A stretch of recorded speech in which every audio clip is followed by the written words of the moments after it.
में थोड़ी सी चूक हो गई थी। अगर नोटा भी नहीं होता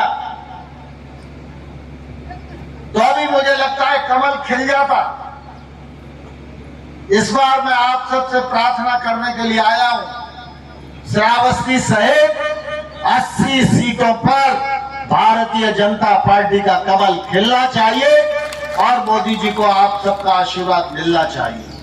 आती और जाती रही हैं और उन लोगों ने उत्तर प्रदेश के हर उतार चढ़ाव को देखा है।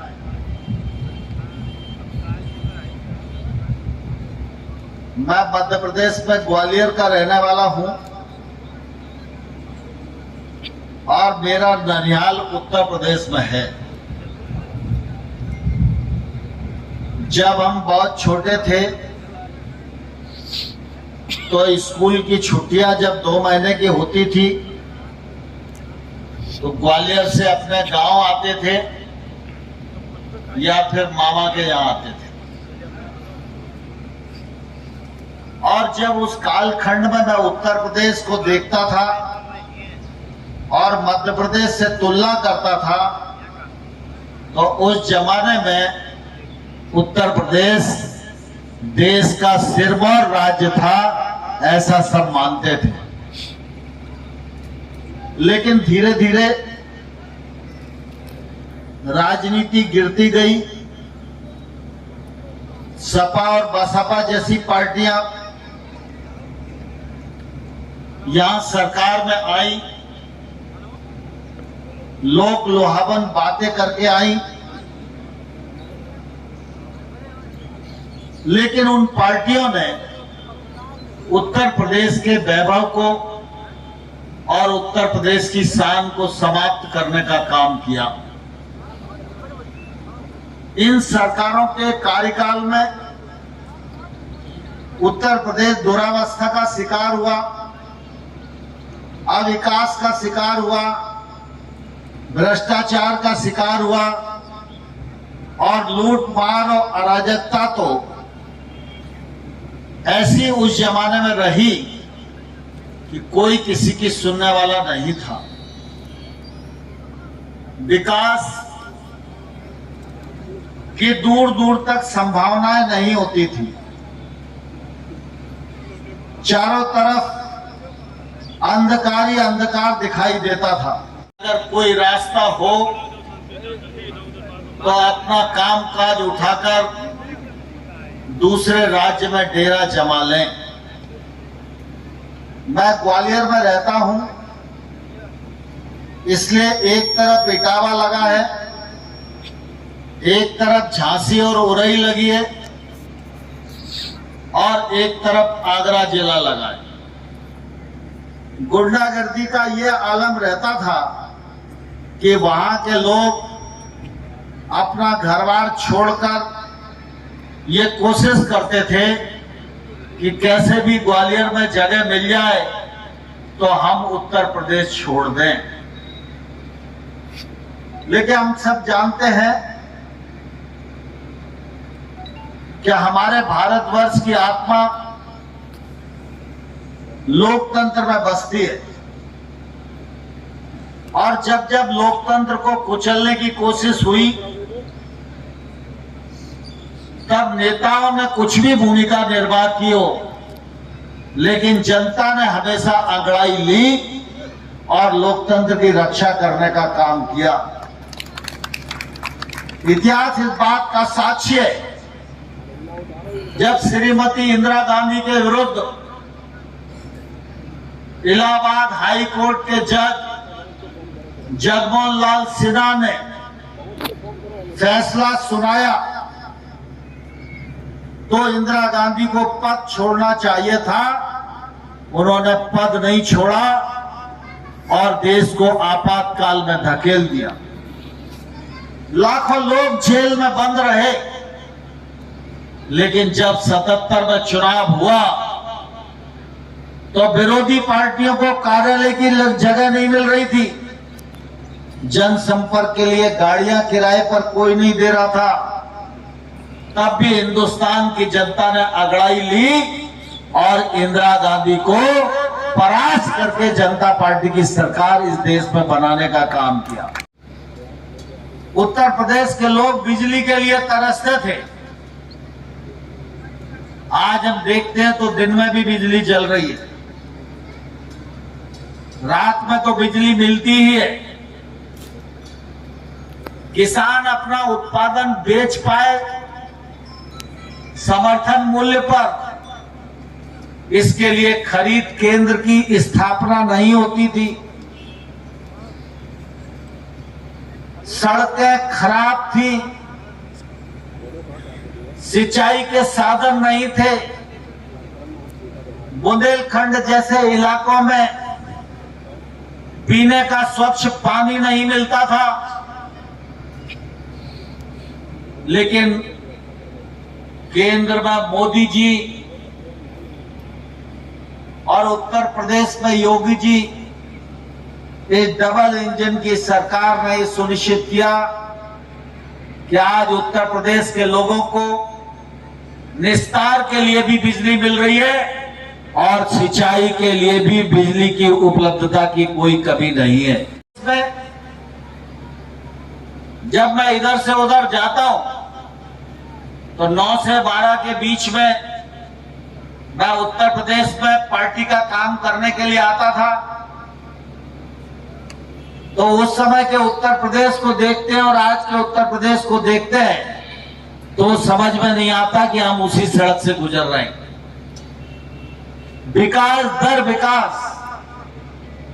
दिनों दिन बढ़ता हुआ विकास, उत्तर प्रदेश कीर्तिमान गढ़ रहा है।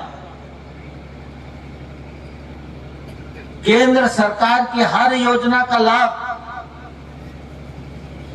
आज उत्तर प्रदेश के लोगों को मिले, यह योगी आदित्यनाथ जी और उनकी टीम सुनिश्चित करने का ईमानदार प्रयास कर रही है। यह देश का सौभाग्य है कि देश को नरेंद्र मोदी जी जैसा प्रधानमंत्री मिला है। प्रधानमंत्री तो इससे पहले भी हुए, लेकिन नरेंद्र मोदी जी का जो व्यक्तित्व है, नरेंद्र मोदी जी का जो कृतित्व है, मोदी जी की जो दूरदृष्टि है, मोदी जी की कार्यकुशलता है, मोदी जी की काम करने की पद्धति है, मोदी जी की कूटनीति है, उसकी तुलना पहले के किसी भी प्रधानमंत्री से नहीं हो सकती। तो अतिशयोक्ति नहीं होना चाहिए, क्योंकि आप सबको मालूम है स्वामी विवेकानंद जी ने कहा था 21वीं सदी भारत की सदी होगी। हम 21वीं सदी में चल रहे हैं और उन्होंने यह भी कहा था कि 21वीं सदी में भारत को ऐसा नेतृत्व मिलेगा जिसकी कल्पना न तो भारत के लोग करते हैं न ही दुनिया के लोग करते हैं। मैं समझता हूं नरेंद्र मोदी जी का प्रधानमंत्री बनना यह भारत के लिए पार ब्रह्म परमात्मा का एक बड़ा वरदान है, जो कि सामान्य भूमिका में यह सब नहीं हो सकता। आज नरेंद्र मोदी जी सिर्फ योजना पर काम नहीं करते कि चलो भाई शौचालय बना लो, चलो भाई गैस के सिलेंडर की योजना चला लो, ऐसा नहीं करते। नरेंद्र मोदी जी ने अगर शौचालय बनाने के लिए कहा तो इस देश में 11 करोड़ 75 लाख शौचालय बना के हर माता बहन को शौचालय उपलब्ध कराने का काम किया। जब नरेंद्र मोदी जी ने गरीब आदमी को प्रधानमंत्री आवास देने की बात कही तो 2024 तक चाहे शहर हो या गांव, कोई भी गरीब आदमी ऐसा नहीं बनेगा जो पात्रता रखता है और उसको अपना घर न मिले। आप सब इस बात को भली भांति जानते हैं, यहां जितने लोग बैठे वो ग्रामीण क्षेत्र में रहने वाले हैं। शहरी क्षेत्र में जो मकान हमारा होता है उसका नगर निगम में रजिस्ट्रेशन होता है और उस प्रॉपर्टी का मूल्यांकन भी होता है। उस प्रॉपर्टी को बैंक में गिरवी रख के लोन लिया जा सकता है। थाने और अदालत में अगर जमानत देना है तो उस प्रॉपर्टी की जमानत दी जा सकती है। लेकिन गांव में खेत पर कितना ही बड़ा मकान आपका बना हो, आजादी के 75 वर्षों में भी गांव के आदमी पर उसकी कोई लिखा पढ़ी नहीं थी। आप गांव में आबादी की जमीन पर जो मकान बनाए उस पर लोन नहीं ले सकते थे, उस पर जमानत नहीं दे सकते थे। केंद्र सरकार ने स्वामित्व योजना बनाई और आज पूरे देश में गांव-गांव में सर्वे ऑफ इंडिया सर्वे कर रहा है, हर मकान का फोटो खींच रहा है, बाउंड्री का जियो टैग कर रहा है और अब यह सुनिश्चित कर दिया मोदी जी ने कि जो गांव की प्रॉपर्टी है उसका मालिकाना हक भी गांव में रहने वाले किसान को मिलेगा। अगर वह अपने बेटा बेटी को काम धंधा करवाने के लिए लोन दिलवाना चाहता है तो वो प्रॉपर्टी उसके काम आएगी। ये 75 साल में किसी प्रधानमंत्री के दिमाग में नहीं आया था। यहाँ ग्रामीण क्षेत्र के लोग बैठे, गांव की किसी पंचायत में ठहराव करके या गांव की किसी भी किसान यूनियन ने मांग पत्र देकर मांग नहीं की थी कि किसान की आमदनी बढ़ना चाहिए। प्रधानमंत्री नरेंद्र मोदी जी ने जब किसान की आमदनी बढ़ाने के लिए आह्वान किया तो उन्होंने सिर्फ राज्यों को ही आह्वान नहीं किया, किसानों को ही आह्वान नहीं किया। नरेंद्र मोदी जी ने अपनी तरफ से भी प्रधानमंत्री किसान सम्मान निधि योजना बनाकर हर किसान की आय में, वो कहा करते थे कि हम गांव से दिल्ली से 100 रुपया भेजते हैं, गांव जाते जाते 15 रुपया रह जाते हैं। लेकिन आज ये नरेंद्र मोदी का राज है। आज हम दावे के साथ ये कह सकते हैं कि नरेंद्र मोदी जी बटन दबाकर रामलाल वर्मा के खाते में 6000 भेजते हैं तो 6000 के 6000 उसके खाते में जमा होते हैं। कोई दलाल नहीं, कोई कमीशन नहीं, कोई बिचौलिया नहीं। किसानी और समृद्ध हो, इसके लिए खाद समय पर उपलब्ध हो, बीज समय पर उपलब्ध हो, खरीद के प्रबंध किए जाएं, हॉर्टिकल्चर का रकबा बढ़ाया जाए, जैविक खेती का रकबा बढ़ाया जाए, प्राकृतिक खेती का रकबा बढ़ाया जाए, खेती के क्षेत्र में टेक्नोलॉजी का प्रवेश हो। अभी भारत सरकार प्रधानमंत्री जी की प्रेरणा से डिजिटल एग्रीकल्चर मिशन पर काम कर रही है। डिजिटल एग्रीकल्चर मिशन का मतलब यह है कि देश भर में जो किसान का खसरा है वो दिल्ली में जियो टैग होकर, उसकी बाउंड्री होकर हमारे पास डिजिटली उपलब्ध होएगा। उसका आधार कार्ड भी उससे लिंक होगा,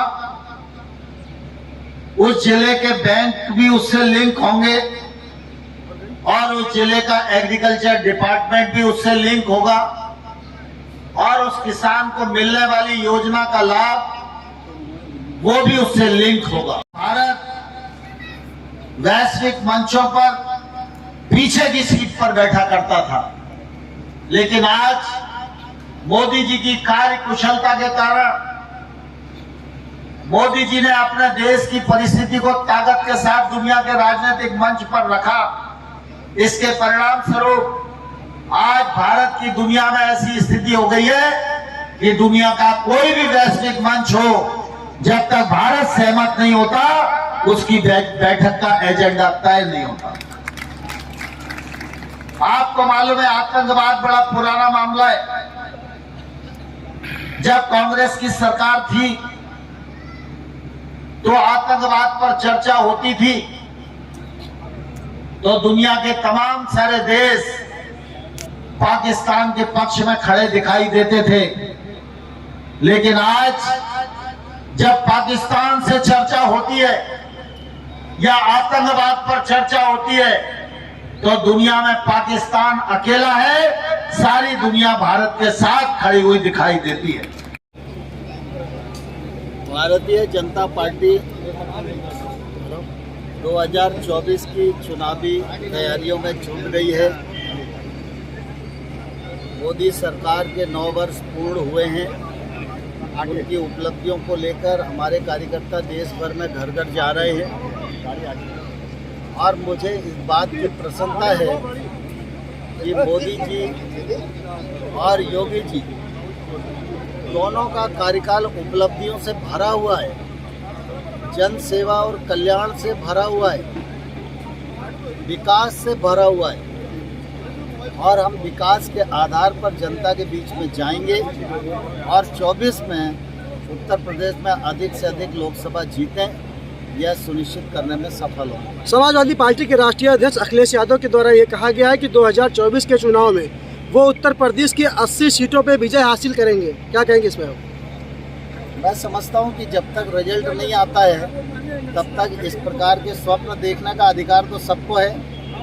वो चाहे तो देख सकते हैं, लेकिन ऐसे स्वप्न कभी साकार नहीं होते, इसको जनता का छोटे से छोटा आदमी भी जानता है। 2019 में कौन सी ऐसी कमी रह गई थी जो लोकसभा की सीट यहाँ से नहीं जीत पाने में असमर्थ रही थी बीजेपी की पार्टी? कई बार क्या करेंगे आप? कई बार कमियां रह जाती हैं, उसकी पार्टी में आंतरिक विश्लेषण हुआ है। इस बार वो कमियां न रहे, ये सुनिश्चित किया जाए। थैंक